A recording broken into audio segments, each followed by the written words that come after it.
Eh bien bonjour, nous sommes le 1er mai 2020, donc toujours en confinement, et puisqu'on ne peut pas aller à l'extérieur, allons à l'intérieur, et même allons dans cet espace où il n'y a plus ni intérieur ni extérieur, l'espace de notre vraie présence. Donc je voudrais vous proposer encore ici quelques pratiques de non-dualité pour aller découvrir ou se familiariser avec cette présence que nous sommes vraiment. Alors, ça fait plusieurs jours et même plusieurs semaines que je viens régulièrement ici à 6 heures. Et j'ai évoqué pas mal de sujets, j'ai évoqué la solitude, le désir, la mort, le stress, l'amour, etc. Et là, je me suis dit que j'allais résumer, rassembler en quelques mots ce qu'est l'essentiel de cette voie, de cette pratique, parce qu'il y a des nouvelles personnes qui arrivent aussi et qui ne savent pas forcément en quoi consiste cette voie, initiée par Douglas Harding, qu'il appelait en anglais Headless Way, ou vision sans tête. Donc je voudrais vous présenter un condensé de cette voie, et puis aussi vous proposer une ou deux pratiques. Voilà. Alors, donc, c'est une voie philosophique ou spirituelle, si on veut, pour s'éveiller à ce que nous sommes vraiment. C'est-à-dire pour découvrir notre véritable présence. Ce qui veut dire que, en général, nous sommes distraits et ce que nous prenons pour notre identité, pour notre jeu, pour notre présence, n'est pas en réalité notre véritable présence. Nous vivons une vision limitée, nous avons une perspective très limitée de notre présence en fait. Nous nous identifions à notre corps, nous nous identifions à nos pensées, nous nous identifions à des choses en fait, et dès lors notre présence est vécue aussi sur le mode d'une chose. Donc Douglas Harding a proposé une voie très simple, très rapide, très directe pour découvrir ce qu'est cette présence. Voilà. Alors cette voie, il me semble qu'on peut la résumer en 3 points. Premier point, c'est de voir directement cette présence, c'est de voir directement cette vacuité. Donc ça, c'est instantané. Je vais revenir là-dessus tout à l'heure. Le deuxième point important dans cette voie, c'est de se familiariser avec cette vision de la vacuité. C'est-à-dire d'intégrer cette vision, d'intégrer cette présence dans le quotidien. Et troisièmement, c'est finalement de faire confiance à cette pratique et de vivre vraiment à partir de cette présence comme un état naturel. Donc ce serait voir, continuer de voir et faire confiance. Ce serait ça pour moi les 3 points de cette voie. Alors le premier point, donc, c'est voir. S'éveiller à ce que nous sommes vraiment. Donc c'est une voie, vous voyez, directe. Dans beaucoup de voies spirituelles et même dans beaucoup de voies philosophiques, en fait, l'éveil à sa vraie nature, la connaissance de ce que nous sommes vraiment, est au bout du chemin spirituel, au bout du chemin philosophique. Donc on va progresser peu à peu jusqu'à la vision de notre vraie nature. Ici, dans cette voie, on commence par la fin, en fait. On commence par l'éveil à sa vraie nature. La fin est le début. La pratique, en fait, la voie, commence avec la vision de sa vraie nature. Avant, bien sûr, on peut dire qu'il y a un chemin spirituel, si on lit des choses, si on écoute des gens, si on va à des stages. Mais le vrai chemin spirituel commence avec la découverte de sa vraie nature. Donc la fin est le début, ou le début et la fin, si vous voulez. Alors, cette vision de la vraie nature, cette vision de notre vraie nature, elle est instantanée, elle ne demande aucun préalable.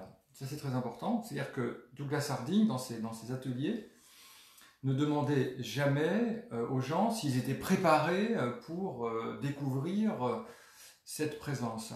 Il ne nous demandait pas d'apaiser notre esprit, de purifier nos émotions, d'éliminer nos pensées, d'éprouver des sentiments d'amour, a priori, de nettoyer notre inconscient, de contrôler notre souffle ou de maîtriser des postures corporelles. Il ne demandait rien de tout cela, il ne demandait pas de nous changer en fait, il s'agit de s'éveiller à soi-même. Donc il n'y a aucun préliminaire, aucun préalable requis. Donc c'est une voie directe. C'est une voie directe. Et en fait, l'expérience montre que la plupart des gens sont tout à fait capables de découvrir cette présence. Sauf si vraiment quelqu'un est très très agité émotionnellement, ou si cette personne a vraiment des problèmes psychiques graves, en effet, il n'a peut-être pas la capacité d'être assez attentif pour voir la présence. Mais en règle générale, c'est tout à fait possible. Donc, c'est une voie, en ce sens-là, directe. On peut peut-être d'ailleurs faire un premier exercice, si vous voulez, rapidement, pour découvrir cette vacuité. Alors, ça passe par l'attention. Hein. Donc, je vais vous demander de regarder votre corps. Donc, je vous éclate un petit peu comme ça. Regardez vos pieds. Regardez vos pieds. Donc, vous voyez vos pieds, ce sont deux objets. Très bien. Vous regardez ensuite vos genoux. Encore deux objets. Vous regardez vos cuisses. Encore deux objets. Donc ça, c'est le monde objectif. Vous regardez votre ventre. Encore un objet. C'est-à-dire, c'est coloré, c'est limité. Hein. Vous regardez votre poitrine. Encore un objet. Maintenant, vous ramenez votre attention à ce qu'il y a au-dessus de votre poitrine. Et qu'est-ce que vous découvrez au-dessus de votre poitrine pour vous-même, sans votre mémoire et sans l'imagination? Qu'est-ce que vous découvrez au-dessus de votre poitrine? À partir de quoi est-ce que vous regardez votre corps? À partir de quoi est-ce que vous regardez le monde, en fait, votre monde? Est-ce que dans l'instant présent, vous ne découvrez pas au-dessus de votre poitrine un grand espace transparent? Un grand espace transparent, sans couleur, ouvert et vide et rempli du monde.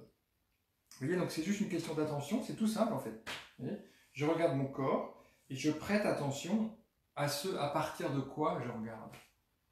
C'est-à-dire, encore une fois, dans cette direction pour vous. Vous voyez. Donc, constater que son corps n'a pas de tête. C'est découvrir que le monde est vu à partir d'ouverture. Vous voyez, c'est très simple en fait. C'est très simple et en général, on ne le voit pas parce qu'on est inattentif. Donc ça, c'est le point 1. C'est le premier point, c'est plonger dans la vacuité. C'est pour ça que j'avais appelé un de mes livres « Le saut dans le vide ».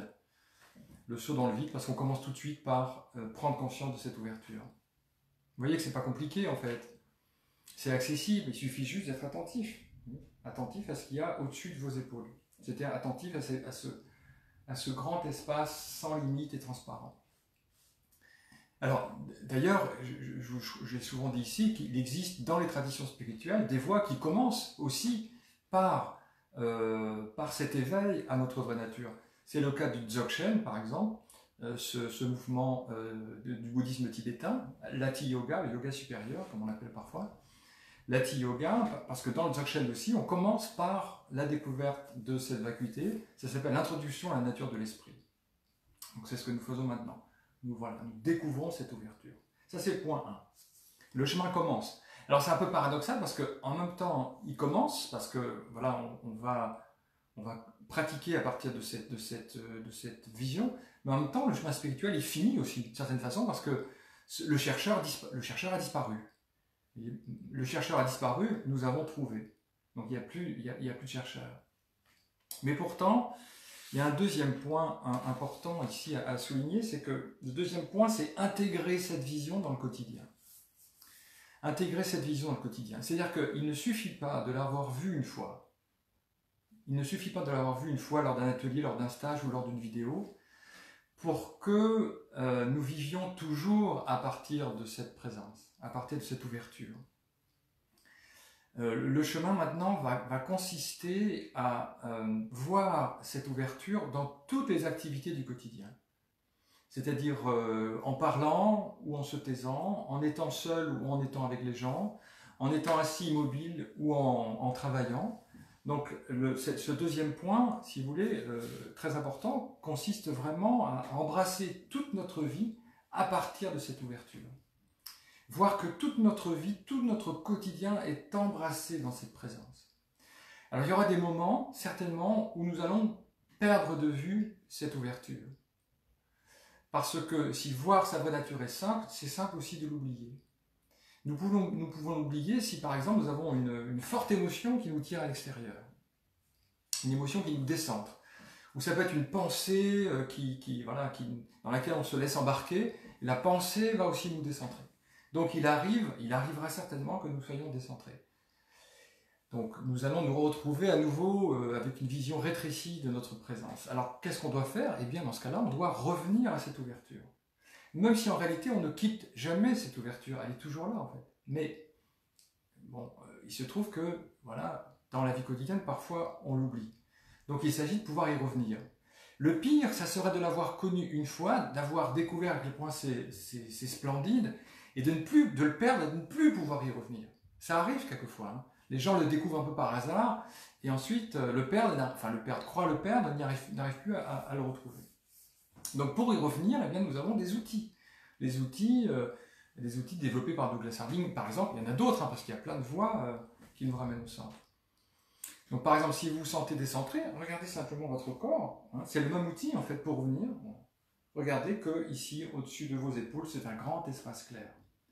Vous voyez? Donc la pratique va consister à stabiliser cette vision, à stabiliser cette présence. Ou plutôt à nous stabiliser dans cette présence, parce que la présence, elle est stable, elle est toujours là en fait.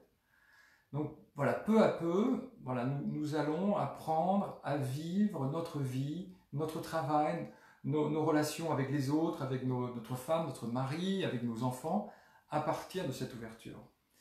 Et si voir sa vraie nature est simple, c'est pas toujours facile de rester centré. Douglas écrivait ceci à ce propos, dit ceci, après avoir vu donc, ici commence la partie difficile, qui est la répétition de cette vision sans tête au sein du rien, jusqu'à ce qu'elle devienne toute naturelle, jusqu'à ce qu'elle n'ait absolument rien de spécial, jusqu'à ce que, quoi que nous fassions, il soit clair qu'ici, personne ne fait quoi que ce soit. Autrement dit, jusqu'à ce que toute notre vie soit structurée autour de la flèche à double sens de notre attention, pointant simultanément à l'intérieur vers le vide et à l'extérieur vers le monde qui le remplit. Donc, ce que dit Douglas ici, c'est que voilà, c'est simple de voir, mais maintenir cette vision dans le quotidien, ce n'est pas toujours si simple. Il peut y avoir des forces qui nous tirent à l'extérieur. Mais nous savons y revenir. Et c'est là qu'il y a une pratique, en fait. On peut dire une pratique de la vacuité. En quoi consiste cette pratique, en fait? C'est revenir toujours à l'éveil, en fait. C'est revenir à l'éveil. En fait, l'éveil, c'est la voie. Vous voyez, il s'agit de revenir à cette vacuité et de jouir de cette vacuité, encore et encore dans le quotidien. Donc la flèche à double sens dont parle Douglas, c'est cette flèche-là. Une flèche vers la vacuité et une flèche vers le monde. Vous voulez bien faire ça, s'il vous plaît? Voilà, ce mudra primordial, finalement. Hein, vous avez un doigt pour vous qui pointe vers la vacuité, vers l'ouverture, et puis vous avez un doigt qui pointe vers le monde. Et les deux sont unis. Donc notre vie va consister à voir que la vacuité et le monde sont unis, que le nirvana et le samsara sont une seule et même chose. Et c'est une aventure passionnante, en fait, passionnante. C'est extraordinaire de vivre notre humanité à partir de cette ouverture, de vivre notre humanité à partir de cette présence infinie. Donc ça, c'est la deuxième étape, évidemment. Donc on peut parler de véritable méditation, de la vacuité, de méditation de l'éveil, si vous voulez.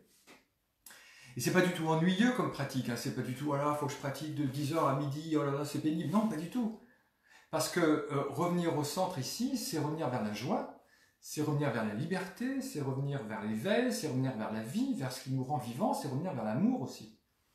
Et donc là, j'arrive au troisième point, qui est le point que j'appelle la confiance, en fait. Faire confiance à cette simple voie, faire confiance à ce geste tout simple qui est de revenir au centre, en fait. Parce qu'on serait tenté, par exemple, de dire non, c'est trop simple, il faut que je trouve autre chose, il faut que je cherche autre chose pour compléter cette voie.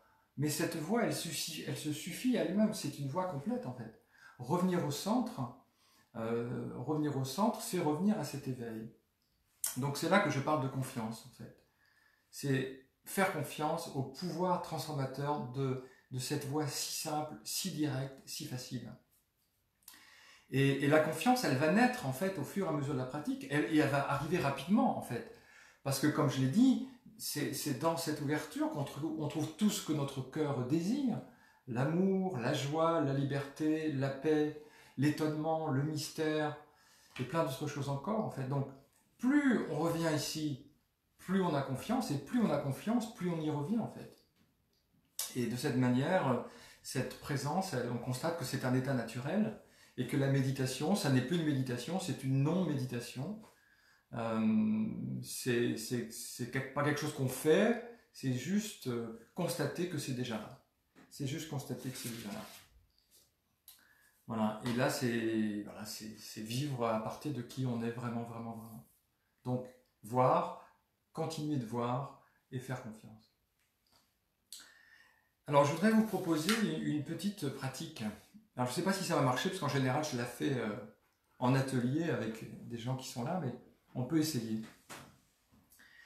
Alors, donc je vous ai dit que le deuxième point, c'est pratiquer cette ouverture, revenir à cette ouverture dans toutes les situations de la vie quotidienne. Et les gens me disent souvent que quand ils sont en silence, ils arrivent assez facilement à rester conscients de cette ouverture. Mais quand ils parlent à quelqu'un, quand ils parlent, ils se laissent finalement happer par la parole et finalement ils perdent conscience de cette ouverture. Donc en silence, c'est simple, mais en parole, ça devient compliqué. Voilà, et c'est vrai que c'est intéressant. Est-ce qu'on peut parler en restant centré? Est-ce qu'on peut faire une conférence en restant dans cette ouverture? Est-ce qu'on peut faire un cours de philosophie, par exemple, en restant dans cette ouverture? Donc, en fait, oui, c'est tout à fait possible, bien sûr. Et je voudrais qu'on fasse un petit exercice là-dessus. Alors, déjà, on va prendre conscience de cette ouverture en étant un peu en silence. Donc là, je me tais. Hein, et nous constatons qu'au-dessus de nos épaules, c'est grand ouvert. C'est le cas, n'est-ce pas? Il suffit de retourner son attention vers la source. Voilà. Et vous pouvez constater aussi maintenant que pendant que vous êtes dans cette ouverture, vous pouvez très bien m'entendre. Vous pouvez très bien m'écouter. L'ouverture au-dessus de vos épaules, elle ne se ferme pas pendant que vous m'écoutez. Donc on peut très bien écouter quelqu'un et rester centré, sans difficulté. Maintenant, est-ce qu'on peut parler en restant centré? Alors je vais vous demander de parler dans une seconde. Quand je vais taper sur le gong, je vais vous demander de parler. Alors si vous êtes dans le métro, on va peut-être éviter, il faudra attendre que vous soyez chez vous, mais peut-être que vous êtes déjà chez vous tout seul, et donc je vais vous demander de parler. Vous parlez de ce que vous voulez, de ce que vous avez fait aujourd'hui, ou de cette vidéo, ou de votre journée. Voilà. Je vais taper sur le gong, vous allez parler, mais en parlant, vous devez, en même temps que vous parlez, vous devez prendre conscience de l'ouverture. D'accord? Vous parlez et vous regardez qu'en fait les paroles surgissent du vide. Et que l'espace au-dessus de vos épaules ne se referme pas. D'accord? Donc quand je vais taper sur le gong, vous allez parler en restant conscient de l'ouverture. Et ensuite, quand je vais taper sur le gong, vous arrêtez immédiatement de parler. Vous ne finissez pas votre phrase. Vous finissez même pas votre mot. Vous revenez dans le silence. Pour constater que l'espace est toujours là, qu'il y ait des mots, qu'il n'y en ait pas. D'accord? Donc là maintenant, vous allez parler. Je vous entends pas, vous avez qu'à me parler, c'est comme si j'étais là.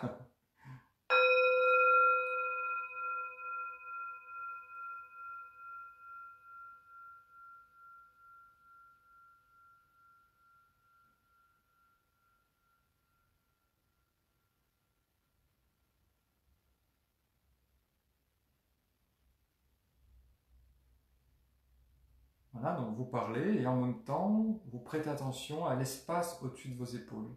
Vous voyez d'où surgissent les paroles. Et vous constatez que l'espace ne se ferme pas. Et là maintenant, vous allez arrêter de parler.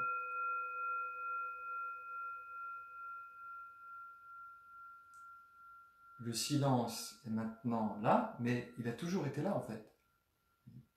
Les paroles émergent du silence, et disparaissent dans le silence, et le silence est toujours là. On fait un deuxième essai. Attention. C'est à vous.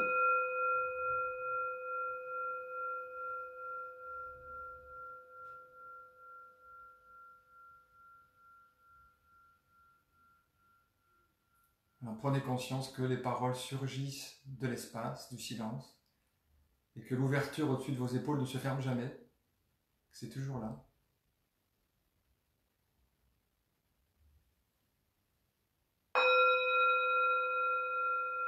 Et là, vous arrêtez. Voilà. Et vous constatez que l'espace au-dessus de vos épaules, la présence que vous êtes, ne se ferme pas quand vous parlez. Elle n'est pas plus ouverte quand vous êtes en silence. Elle n'est pas fermée quand vous parlez. C'est toujours là. Donc maintenant, quand vous serez en relation, eh bien, le fait de parler, ça ne va peut-être plus vous décentrer. Vous réussirez à rester dans l'ouverture en parlant. Voilà. Surtout qu'on a vu hier, on a fait un exercice sur la relation. Vous voyez, quand vous parlez, de toute façon, vous êtes dans une relation dissymétrique. Là-bas, vous voyez un visage, et ici, au-dessus de vos épaules, vous découvrez l'espace vide. Voilà. Donc, vous voyez cette voie, ces 3 points. Voir sa vraie nature, continuer de voir et l'intégrer dans le quotidien et faire confiance. Et c'est une vraie voie que des milliers de personnes sur cette planète pratiquent. Et c'est incroyablement simple. Et je pense vraiment que c'est une percée dans l'histoire de la spiritualité. Parce qu'en plus, c'est vraiment accessible, vous voyez, on peut le partager par Internet. Voilà.